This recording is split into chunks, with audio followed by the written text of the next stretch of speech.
Mga uri ng mangungutang. Una, paawa effect.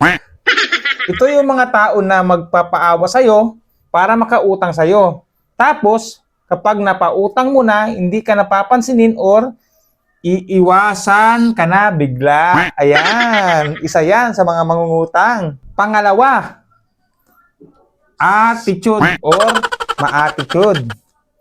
Ito yung mga tao na ang bait sa'yo noong nangungutang, pero pag sisingilin mo na sila, sila pa yung galit at ikaw pa yung lumalabas na masama. Ayan yung ugali ng mga ibang taong nangungutang dyan. At pangatlo, may amnesia or makakalimutin. Ito yung mga tao na kapag nakautang na sa'yo, ay mabilis makalimot or wala nang maalala. Yan yung mga may amnesia kapag nakakuha na ng pera sa'yo. At pang-apat, paasa. Ayan, yung mahilig magpaasa dyan.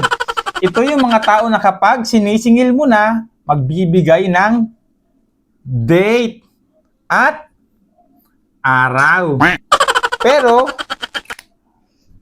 hindi tutupad sa usapan or pinagkasunduan. Ayan, yung mga hilig mangako dyan. At panglima guys, ito yung sinasabi nilang ghost or multo.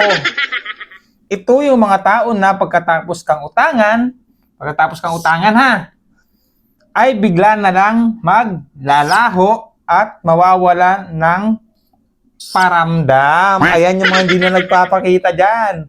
Ito guys ay kaunting katuwaan lang, kaunting biro na may pagka-totoo. Kaya sa mga tatamaan dyan, bato-bato sa langit, ang tamaan ay sapol. Ayun guys, hanggang sa susunod kong video, ingat!